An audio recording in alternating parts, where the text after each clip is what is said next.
Senadores aprovam auxílio financeiro a produtores de álcool e marcam a data para votar o fim do voto secreto no Poder Legislativo. O Congresso está mais perto de resolver o impasse sobre as emendas parlamentares e as leis orçamentárias.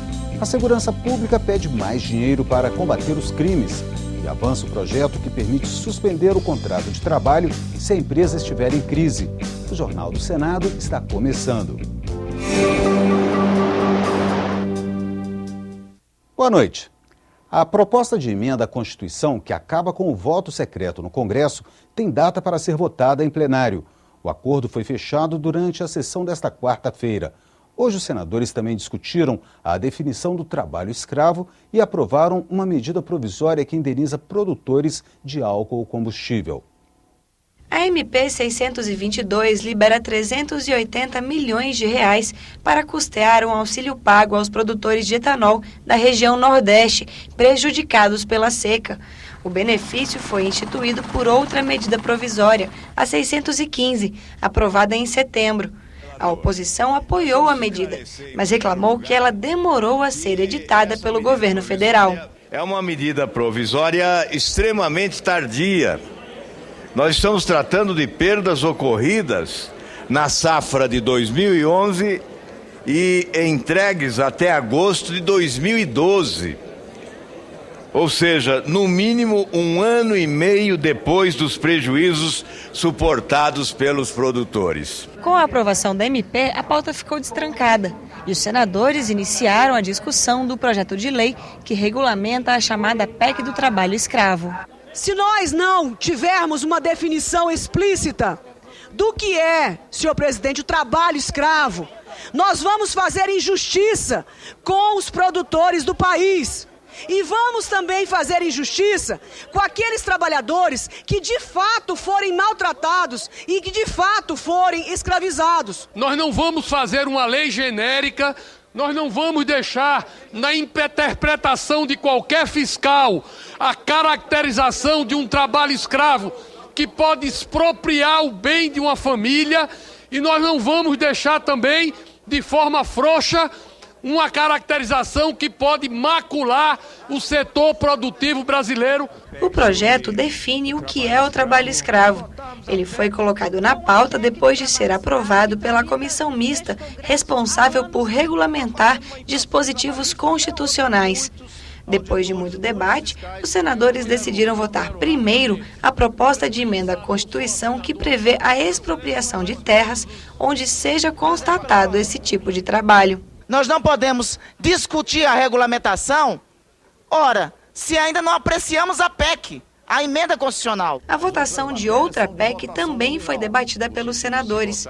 A proposta, que acaba com o voto secreto em todas as deliberações do Congresso Nacional, deve ser votada na próxima quarta-feira. O único jeito de enfrentarmos as resistências, as divergências e até respeitar as posições chama-se voto nesse plenário. O nosso voto no Congresso Nacional não pode ser um voto mascarado, não pode ser o voto black bloc e não pode ser um voto fascista escondido atrás do anonimato do voto secreto. O plenário aprovou um projeto que autoriza as instituições filantrópicas a operarem planos de saúde.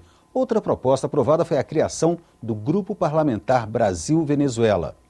Já pode ser votada em plenário a proposta que muda a Constituição para obrigar o governo a liberar dinheiro das emendas parlamentares no orçamento.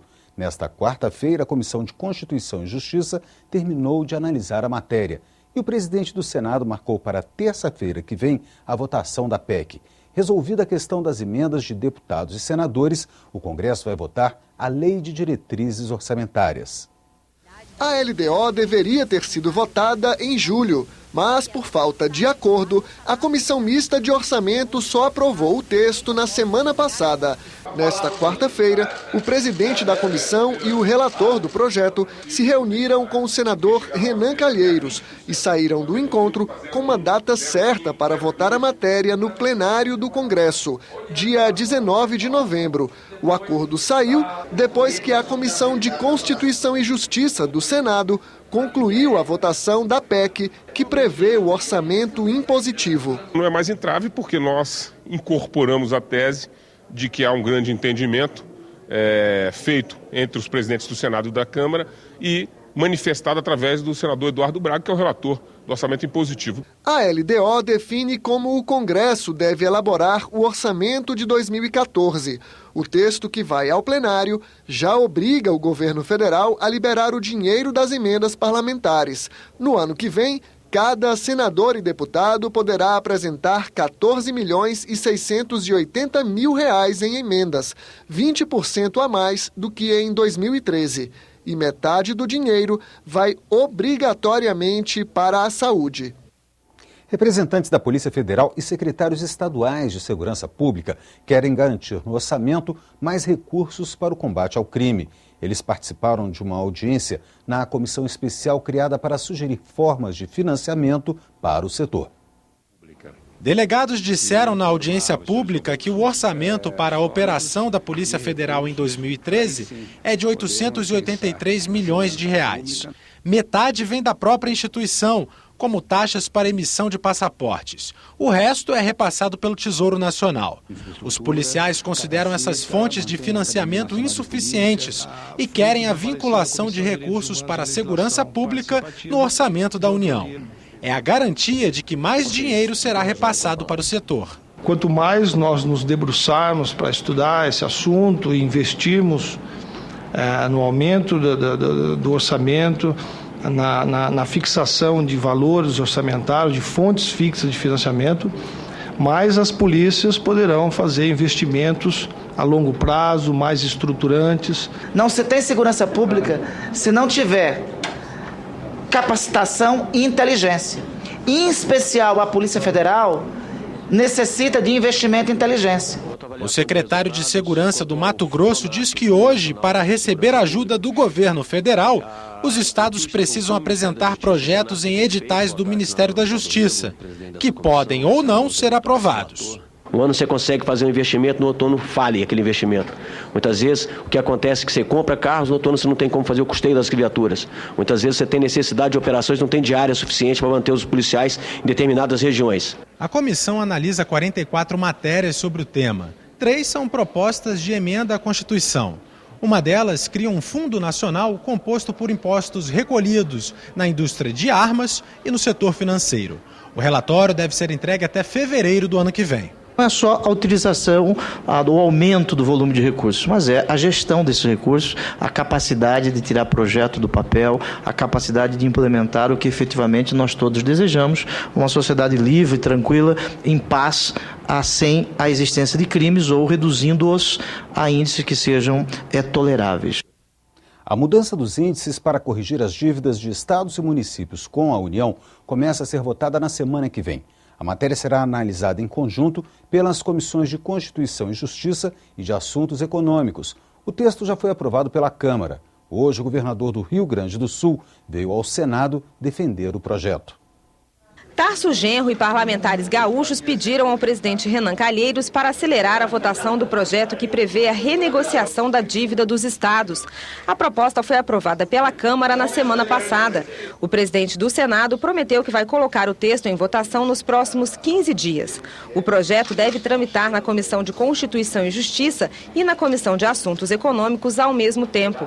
O governador espera que não seja feita nenhuma alteração na proposta para evitar que ela volte a ser analisada pela Câmara dos Deputados. Na minha opinião, não há nenhum motivo para fazer qualquer emenda, porque com esse consenso que se obteve na Câmara, 2/3 dos parlamentares, de todos os estados, aprovar o projeto, quer dizer, já há um acordo federativo, que compete ao Senado agora, evidentemente, dar a última palavra. A Comissão de Constituição e Justiça votou hoje um projeto que torna mais rigorosas as regras contra o nepotismo, o emprego de parentes no serviço público. O texto terá que ser analisado mais uma vez pelo colegiado. O projeto altera a lei de concessões e permissões para evitar que políticos que tenham ocupado o mandato eletivo nos 2 anos anteriores à indicação assumam cargos de direção em empresas concessionárias de serviços públicos. A proibição também vale para parentes até o 2º grau, como pais, marido e mulher, filhos, irmãos e netos. Os senadores também aprovaram o projeto que estabelece 180 dias para análise e registro de agrotóxicos. O prazo poderá ser prorrogado por igual período. Atualmente, os processos duram de 40 meses a até 12 anos. Para o relator da matéria na comissão, senador Blairo Maggi, essa burocracia traz prejuízos para o setor agropecuário brasileiro. A pressão de pragas no Brasil é muito grande. Se nós abrirmos mãos ou não quisermos usar o agrotóxico, nós simplesmente não produziremos, porque a pressão de pragas e doenças é muito forte. Então, temos que regular, temos que acompanhar, mas não podemos abrir mão. Infelizmente, não podemos abrir mão. Essa matéria sobre os agrotóxicos ainda vai passar pela Comissão de Agricultura. Suspensão do contrato de trabalho em casos de crise numa empresa e novas regras para eleição nos conselhos profissionais de engenheiros e arquitetos. Projetos aprovados hoje na Comissão de Assuntos Sociais. A comissão aprovou um projeto que regulamenta as eleições para diretorias dos conselhos regionais e federal de engenharia e agronomia. Atualmente, apenas os profissionais de nível superior podem ocupar os cargos. O projeto estende o direito aos profissionais de nível médio e tecnólogos, que representam 43% dos associados dos conselhos. Com esse projeto, resgata-se a justiça, dá a eles a oportunidade de trabalhar e de ter franca entrada da sua categoria e, consequentemente, a oportunidade também deles dirigirem essa instituição. A Comissão de Assuntos Sociais também aprovou um projeto que permite a suspensão temporária do contrato de trabalho em caso de crise financeira da empresa. A medida deve estar prevista em acordo coletivo de trabalho e precisa ter a aprovação formal do empregado. Atualmente, a CLT prevê suspensão do contrato para que o trabalhador participe de cursos de qualificação profissional. Durante a suspensão, que pode durar de 2 a 5 meses, o empregado deixa de receber o salário, mas tem direito a todos os benefícios concedidos pela empresa. Ao final do período, a suspensão pode ser prorrogada se houver acordo. A proposta aprovada na CAS garante as mesmas condições para os contratos interrompidos em situação de crise. É uma medida que flexibiliza as relações, levando em conta algo que a experiência internacional já consagra, que é exatamente a ideia de, em circunstâncias excepcionais, se poder suspender o contrato de trabalho. O projeto que suspende o contrato de trabalho vai passar por outra votação na Comissão de Assuntos Sociais. Já a proposta que muda as regras na eleição da diretoria dos conselhos pode ir direto para a Câmara se não houver pedido para votá-la antes no plenário do Senado. O futuro da telefonia e da internet no Brasil foi discutido na Comissão de Infraestrutura. Para os debatedores, a palavra-chave é investimento. Quando o assunto é telecomunicação fixa e móvel, o país possui a 5ª maior rede do mundo. O grande desafio no Brasil, não diferente do resto do mundo, é que nós todos somos usuários de telecomunicações e cada dia nós demandamos mais e mais conectividade. Ou seja, entre 2010 e 2020, as redes de telecomunicações têm que crescer 1000 vezes. A principal demanda colocada pela população tem a questão da cobertura de novas áreas. Cobertura rural, principalmente, distritos rurais e rodovias. A Anatel apresentou um levantamento de quanto deve ser investido para que cidades com mais de 30 mil habitantes acessem a rede fixa. Nós precisaríamos aí de 91 bilhões de reais para atendermos com a banda larga fixa exclusivamente. Para continuar avançando, o setor precisa vencer desafios como a alta carga tributária e a falta de profissionais qualificados. Esse é o relatório do Banco Mundial, onde o Brasil, entre 185 países, aparece na posição 130 como sendo um país extremamente complicado para fazer negócios. Esse é o cenário que a gente vive, né? Nós pecamos muito quando criamos legislações complexas, subjetivas, de difícil entendimento, então os agentes reguladores acabam complicando o que nós já complicamos aqui no Congresso. Na opinião do senador Walter Pinheiro, o governo deve priorizar o setor, que movimentou 300 bilhões de reais nos últimos 15 anos. Esse setor tem que entrar na ordem do dia como da principalidade da vida, das questões sociais, da economia, e como preponderante para o desenvolvimento. E depois da audiência, a comissão aprovou o projeto que destina para a educação os bônus obtidos com os leilões do pré-sal. O relator explica a matéria que seguiu para a Comissão de Educação. O caminho que nós temos assim, localizado são exatamente os recursos das riquezas brasileiras. Minerais, que vem o petróleo, que vem o ferro, que vem o manganês, que nós extraímos do nosso subsolo e que pouco tem ficado de resultado objetivo para a nossa população. Então, há uma virada, digamos assim, no pensamento nosso, no sentido de dizer que esse dinheiro deve ir não para superávit primário, não deve ir para outro lugar que não seja educação. Escolas que formam e qualificam servidores públicos trocam experiências no Instituto Legislativo Brasileiro. O encontro termina nesta quinta-feira. O encontro discute os avanços proporcionados pela Emenda Constitucional 19, que está completando 15 anos. A emenda determinou a criação das escolas de governo para a formação e aperfeiçoamento dos servidores públicos.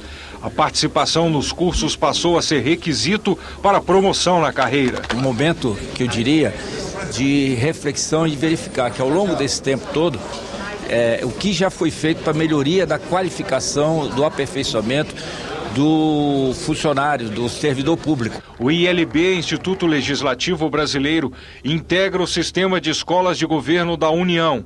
Ele foi fundado pelo então presidente do Senado, José Sarney, em 1997, um ano antes da promulgação da Emenda 19.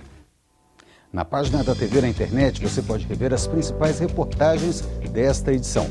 Boa noite e até amanhã.